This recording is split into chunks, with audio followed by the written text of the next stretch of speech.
Imana ihabwe icubahiro, Imana ibahezagire, n'ubu ndabashimira cyane umwanya mufata kugira ngo mwumvirize ivyo mba nifuza kubaganirira, ngashimira ababisangira n'abandi. Imana ibahezagire, ndazi ko ijambo ryayo rifise ububasha ridashobora kugenda gutyo, ritegerezwa kugira ico rikoze mu mitima y'abantu bose bemeye kuryakira. Acher NIYONIZIGIYE mbandanya mvuga kuri ca kibazo nyene. Ukwizera rukirisu ni umuti w'ingorane umwana w'umuntu afise, uhereye ku ngorane ya mbere ikomeye kurusha izindi, ingorane yo mu buryo bw'impwemu, ugutandukanywa n'Imana, kuba umuntu ari musi y'urubanza rw'icaha, ugaheza ukaza mu ngorane y'imigenderanire afitaniye n'abandi, mu bucuti afitaniye n'ibindi Imana yaremye. Muri rusange ibibazo vyose umwana w'umuntu afise, ijambo ry'Imana rirafise umuti, ariko uwo muti bisaba ko nyene kwakira iryo jambo awunywa. Iyo umuntu atawunyoye ntaco bihindura. Nashaka mvuge ngaruke ku bantu bakunda kuvuga ko ukwizera rukirisu ari ngorane, ko ariko gutuma Afrika idatera imbere. Narabivuze ko bimwe, ariko nongere ndabigaruke ko baragiriza abazungu ko batuzanyemo kwizera rukirisu kugira ngo badusamaze, batwibe ubutunzi bwacu, badusahure, natwe turiko turayayata ngo turagiye mu ijuru n'ibindi n'ibindi. Mvuge ko mu vy'ukuri urwo rubanza ruba rwihuse cyane, kandi burya uwushaka guca urubanza bwiza afata umwanya wo kwitondera ivyo bintu, akabanza akabitahura neza imbere yuko aca urubanza. Iyo wihuse ugafatira ku makuru make, kumbure amwe muri yo atariyo, uca urubanza rubi. Aba bantu bagiriza ukwizera rukirisu ko ari ingorane kuri Afrika, benshi muri bo baba ari abantu b'incabwenge, baba ari abantu bize, basomye ibi na biriya. Ugasanga mbere niyo basoma ntibabanza kuraba neza uwanditse uwo ari we n'ico yashaka kuvuga n'icyatumye yandika ivyo bintu. Kimwe mu bituma abantu bashobora kwitiranya ukwizera rukirisu n'ingorane ni kubera intwaro za gikoroni zaziye rimwe n'igihe c'ivugabutumwa ryakozwe n'abanyamahanga b'abazungu mu bice bitandukanye vya Afrika. Naramaze kwerekana yuko igihe abamisionari baza basunitswe n'urukundo Imana yabashizemwo, bumva batoguma iwabo badibamye borohewe, kandi bumva hariho ibice vy'isi, hariho abantu batarakira ijambo ry'Imana, bumva hariho itegeko ribafata, nimugende muhindura amahanga yose abigishwa. Baraheza baraza benshi, batuzi, bata amashure, bata imiryango, basanga muri Afrika hari ingwara batamenyereye, mbere zirabamara, zirabahonya, benshi cyane bapfiriye muri Afrika. Usubiye muri kahise rero usanga kenshi hatangura kuza abakoroni, abamisionari bakaza mu nyuma, canke hagatangura abamisionari, abakoroni bakaza mu nyuma, ariko imbere yabo bose hatangura babandi baza kwiga uturere dushasha, aba explorateur. Hanyuma kubera bisa nuko vyabereye rimwe, intwaro ya gikoroni n'ibikorwa by'abamisionari vyabereye rimwe, niyo hatanguye bamwe abandi baca baza vuba na vuba. Igice kinini c'intwaro y'igikoroni yabayeho abamisionari bariko baravuga ubutumwa, bica bituma rero bamwe babona ububisha bw'intwaro za gikoroni, bagaca baburemeka no ku bikorwa by'abamisionari. Bagaca rero bafata ingingo mbi ivuga ko abanyafrika bakwiye kuva mu vyo kwizera rukirisu ko atari vyabo. Aha birengagije ibintu vyinshi vyiza vyakozwe n'abamisionari. Ingwara bahagaritse zariko zirahonya abantu benshi cyane muri Afrika, bakibagira ko aribo bazanye ubuhinga bwo kwandika no gusoma, bakibagira ko aribo bateje imbere indimi z'abanyafrika mu kwandika amabibiriya muri izo ndimi zigashobora kwandikwa, abantu bakiga. Tuba twirengagije ibintu vyinshi cyane abamisionari bakoze. Mu vy'ukuri ansubiye inyuma gato, hariho igihe vyashitse hamwe narabivuze ko abamisionari barakora amakosa bamwe bitewe naho bariko barakorera n'ingene batahura ibintu, kuko nabo nyene vyarashika bakaza bafise ukubona ibintu kujanye n'ibihe barimwo, kutajanye n'ijambo ry'Imana rivuga. Nko muri Amerika y'Epfo, aho bita Amerique Latine mu Gifaransa, hariho ibihugu bimwe abamisionari bajanye ubutumwa bakorana cyane n'abagwanyi baba bagiye kwifatira utwo turere, abo bita aba conquistador.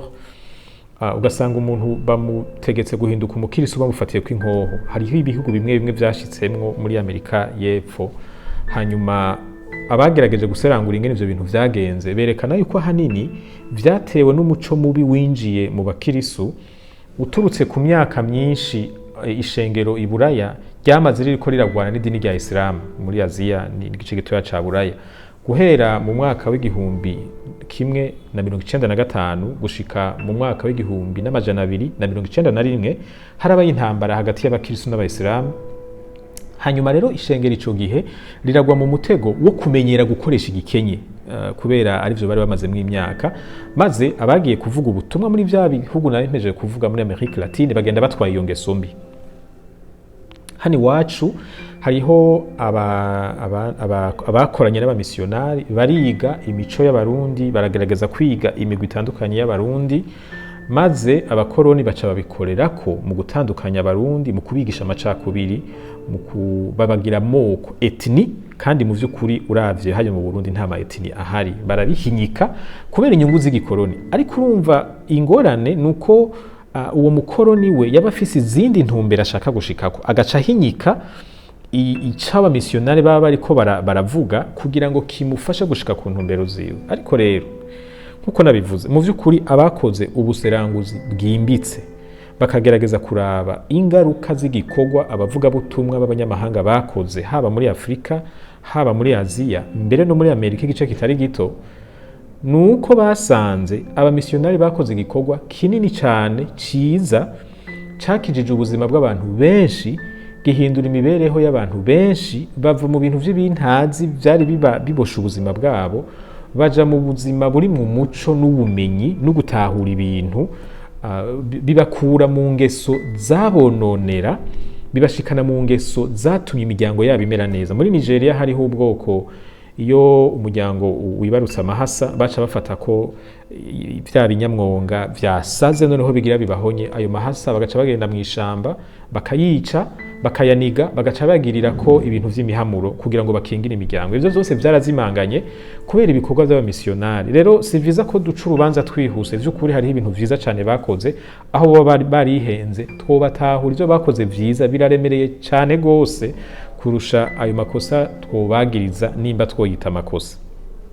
Mu Buhindi hoho hariho umuseranguzi umwe yakurikiranye kahise ku Buhindi, yasanze abamisiyonari b'Abongereza nibo bategetse, sinovuga ngo barategetse, barasavye, barumvisha leta y'Ubwongereza kwitegerezwa kwigisha Abahindi ibategurira kuzoba igihugu cigenga. Kandi ivyo vyakozwe kera Abahindi batariyumvira ukwikukira. Abamisiyonari barabibona, baravuga bati aba bantu nabo baremwe mu ishusho y'Imana nkatwe, ntibashobora kuzokwama baganzwa n'Ubwongereza iyi myaka yose. Bategure, shiraho amashure, mubategurire kuzotwara igihugu cabo. Abantu rero batamenye ibintu nka bene ivyo baca babona umenga abamisiyonari baje bakorana n'abakoroni. Nahani wacu abamisiyonari nibo bigishije incabwenge za mbere z'abarundi, zahavuye zihaguruka ziyamiriza intwaro ya gikoroni mu gushiraho amashure, mu kuyashiramwo abana b'abirabure. Bateguye urunganwe rwa mbere rw'incabwenge rwahavuye ruhaguruka rusaba ukwikukira. Murumva ko ivyo abamisiyonari bakoze vyahavuye bisambura ivyo abakoroni bakoze. None rero ahabaye ingorane birashoboka vyatewe n'ukwihenda no kutamenya canke no guhitamo nabi, ariko ukwizera rukirisu si ingorane na gato. Kanatsinda nkuko nabivuze, iyo igikoresho ciza kiguye mu minwe y'umuntu afise ubumenyi buke canke intumbero mbi, agaheza akagikoresha nabi, ntigica gihinduka kibi. Umuntu arashobora gukoresha imbugita akica umuntu, kandi yari imbugita yategekanirijwe guhimbura umukate no gutegura ivyo gufungura. Iyo mbugita nticiba umwicanyi, niyo hageze guhana ntibahana imbugita, bahana uwo muntu yayikoresheje nabi. None rero bantu b'Imana, bakristo bene data, ntimugahungabanywe n'abantu bagenda baravuga ko ukwizera rukirisu ari uko abazungu, ko ari uko abakoroni. Oya namba, ukwizera rukirisu guturuka ku Mana yaturemye twese. Imana yahamagaye Aburahamu ifise umugambi wo guhezagira amahanga yose yo kwisi. Ukwizera rukirisu si ingorane, ukwizera rukirisu ni umuti ku ngorane umwana w'umuntu afise, kuko Imana yagutanze ni Imana ituzi, ni Imana yaturemye, ni Imana izi ivyatugoye, kandi ni Imana idukunda idashaka ko tubigumamo. Gusa kugira ngo uku kwizera rukirisu kudufashe, birasaba ko tukwakira neza, tukakugenderamwo nk'uko Imana yakuduhaye, ntituguhinyike ngo tugukoreshe mu buryo bushigikira ibintu by'ingeso mbi tuba dusanzwe turimo. Aho gusa niho hari igikorwa kituraba twebwe nk'abakirisu.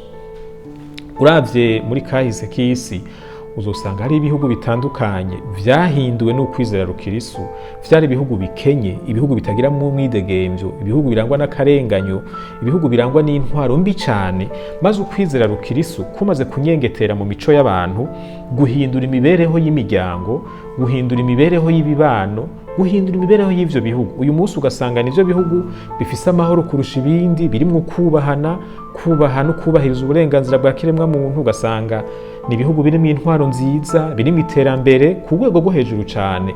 Ariko iyo vyaje biva nuko bashize mu ngiro ivyo ijambo ry'Imana rivuga. None rero ndabasabe tureke gushira umutima ku makosa yakozwe n'abantu ngo duhave tuyafata tuyitirire ukwizera rukirisu, ahubwo dushira umutima ku ijambo Imana yaduhaye, turyige, turitahure, turigendere, ubuzima bwacu buhinduke, ingo zacu zuhinduke, igihugu cacu gihinduke. Imana ibahezagire, Imana ibakomeze. N'ubu ndabasaba ca kintu nyene, aya majambo nimba yagufashije wiyumvire nawe uwundi muntu yofasha, uheze umufashe kuyaronga. Imana iri mu ijuru ikongera ikaba hose, ibana natwe ibihe byose, ibagirire neza, ibandanye ibakoresha ivy'ubuhizi, kuko nico tubereyeho. Yadusize kuri ino si kugira ngo dukore ibikenewe mu bwami bwayo. Ivyo navyo tuzobikora ari uko ubwenge bwacu buhinduwe n'ijambo ry'Imana, tukagira une intelligence renouvelée, ubwenge canke imitima mishasha nk'uko ijambo ryayo rivuga. Imana ibahezagire.